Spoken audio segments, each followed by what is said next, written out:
자, 이번에는 정치권 소식으로 한번 들어가 보도록 하겠습니다. 장관 기자, 일단은 인요한 국민의힘 혁신위원장이요. 일단 이준석 전 대표의 도덕성을 거론하면서 일단은 부모의 잘못이라고 해서 논란이 일었었는데 어제 이제 사과를 했어요. 네, 그렇습니다. 어제 혁신위원회 공지를 통해서요. 이준석 대표와 부모님께 좀 과한 표현을 한 것 같다면서 심심한 사과의 뜻을 전한다고 했습니다. 또 한 매체와의 통화에서도 애가 잘못되면 어른이 지적을 받는데 그런 의미에서 그냥 한마디 한 게 부모님께 화살이 가서 진심으로 미안하게 생각한다고 언급하기도 했습니다. 사실 당내에서도 이런 발언에 대해서 좀 비판의 목소리가 있어 왔는데요. 목소리 들어보겠습니다. 저는 적절치는 않다고 봅니다. 문제는 지적할 수 있으나 그렇다고 부모님까지 꺼내드는 건 적절치 않았다 얘기 드립니다. 아주 잘못된 발언이고요. 이 부분은 뭐 어떤 맥락에서 나왔는지는 모르겠는데 이 위원장께서 실수하신 것 같다. 저는 그렇게 봅니다. 이건 가족에 대한, 가족 명예에 대한 모욕이거든요. 그래서 사과하는 게 저는 옳다고 봅니다. 생각해보면요. 왜 저희 아버지한테 연락을 하려고 했다고 합니까? 그리고 실제로 저희 아버지는 연락 받으신 게 없어요. 그럼 왜 공개적으로 그런 말씀 하셔가지고 남의 집을 자꾸 건드립니까? 이게 반복되고 있잖아요. 그러니까 이게 이분이 이중 정체성을 지금 가지고 계시다고 봐요. 저는 다문화 그런 가정이기 때문에 저는 그렇지만은 어느 문화에서도 이건 용납되지 않는 그런 상황입니다. 아니 어떻게 어머니 아버지 얘기가 정치에 나옵니까?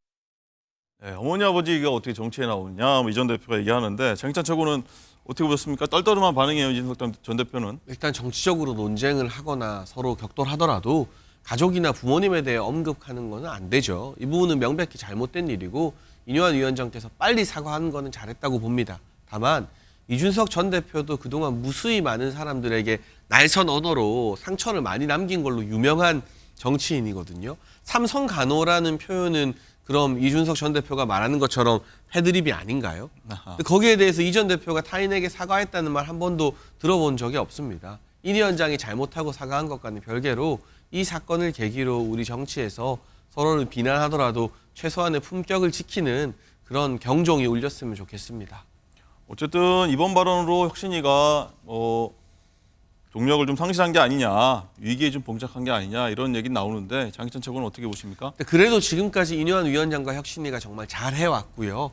남은 혁신안들이 있다면 또 국민을 놀라게 할 만한 것들로 발표하면 저희 당 차원에서는 그 혁신안을 존중해서 혁신안이 공천 과정에 관철되도록 최선을 다해서 지원할 예정입니다. 강성필 부대변인은 어떻게 보십니까? 쭉 혁신위가 그래도 쭉 가시라고 보십니까? 네, 뭐 혁신위가 어쨌든 2달간의 활동 기간이 정해져 있지 않습니까? 근데 지금 현재 내부적으로도 혁신위원들이 분란이 있었습니다. 얼마 전까지 사퇴를 하겠다고 비정치인 출신 혁신위원들이 그러셨는데 네 분이 그랬죠. 그렇습니다. 네 분이 있었던 이유를 살펴보니까 내부에서 솔직한 정치인 출신들의 어떤 말실수가 또 있었던 거죠. 즉슨 이 기간이 어차피 김기현 대표의 어떤 기간을 늘려주는 것이다. 나는 혁신위를 통해서 할 걸 다 이뤘다. 이러한 것들이 비정치인 출신들의 혁신위원들의 마음을 아프게 한 거죠. 그래서 내부 갈등이 있었는데 사실 그 인요한 위원장의 말실수는 이미 예견이 돼 있었습니다. 실질적으로 지금까지 한두 번 실수하신 게 아니에요. 제가 기억나는 거는 처음에 낙동강 하류 세력은 뒷전에 서야 이 말을 듣고 많은 중진들이 비토를 토하니까 농담도 못하냐라고 이 엄중한 시기에 그렇게 어물쩍 넘어갔거든요. 그 이후로도 김한길 혁신 통합위원장과 매일 통화를 한다느니 대통령과 만나야 된다느니 이러한 말들이 계속 이어졌었는데 이것들이 어떻게 보면 정치 경험이 조금 부족한 데서 나오는 실수가 아닌가. 그래서 혁신위가 본인들의 임무에 대해서 다시 한번 돌아보고 앞날을 잘 결정해서 행동해야 된다 이렇게 말씀드리겠습니다. 네.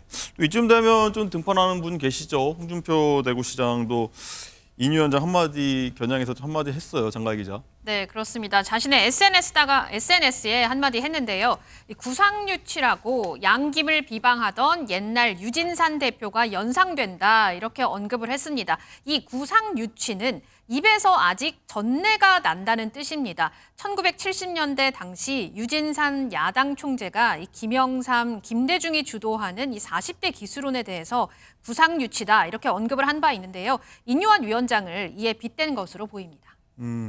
강성필 부대변인 일단은 이준석 전 대표가 비대위 국힘이 잔류해갖고 비대위 맡을 생각도 없다. 일단 제안한 적 없는데 없다. 그럴 생각도 없다 하고 또 양측이 손을 안 댈 거다 하면서 일단 무조건 나가겠다, 네. 이제 탈당을 하겠다 이런 말씀을 했어요. 맞습니다. 이미 제가 전에도 말씀드렸지만 눈물의 기자회견을 가졌을 때 이준석 대표는 나가려고 마음을 먹었었습니다. 다만 그때는 신당으로 갈 것이냐 무소속으로 갈 것이냐에 대한 고민이 좀 있었던 것 같은데 이번에 인요한 위원장의 속내가 드러나면서 이 일전에 윤 대통령과의 어떤 설화가 있지 않습니까? 그런 거에 있어서도 본인이 뒤통수를 맞지 않겠다라고 했었는데 그 이후에 인요한 위원장이 통합을 하자고 계속해서 설득을 했지만 모욕을 당한 것도 있긴 하지요. 하지만 그때 이준석 대표가 했던 뒤통수론이 결국에는 사실로 드러났다. 그래서 이제 이준석 대표는 원래 본인이 계획했던 대로 신당 창당의 등판에 이제 이르렀다 이렇게 말씀드리겠습니다.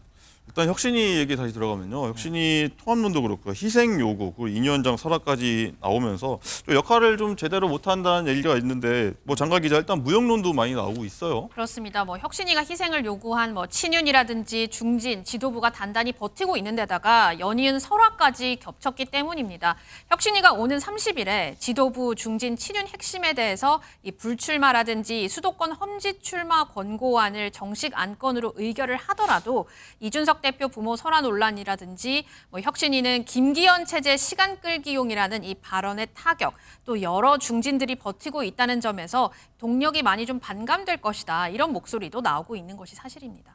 예, 정치전 최고. 일단 김기현 대표는 울산에서 윤심, 윤 대통령 마음 이거 강조했는데 오늘 30일이 분수령이 될 것이다 이런 얘기를 하는데 어떻게 전망하세요? 일단 당 지도부가 대통령과 소통을 원활히 한다는 것 자체는 나쁜 일이 아니고 뭐 그걸 밝히는 것도 저는 당연한 정치의 과정이라고 생각합니다.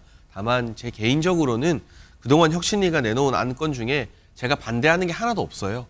그런데 우리 지도부가 조금 뜨뜻미지근하게 이걸 받아들이고 있는 건 아닌가 하는 자성의 생각이 들기 때문에 다음 최고위에서 이 혁신위의 안건들을 좀 적극적으로 수용하지 않은 목소리를 낼 생각입니다. 일단 30일 날이 공식 안건으로 이제 의결하기로 한다. 뭐 인요한 위원장이 복귀하기로 한 날 그날이죠. 네, 30일인데 아마도 저희 최고위가 먼저 열리고 그 다음에 혁신위 안건이 나올 것 같은데요. 그게 무엇이든 적어도 지금까지 발표된 안건에 대해서라도 보다 적극적으로 지도부에서 수용할 필요가 있는 것 같습니다.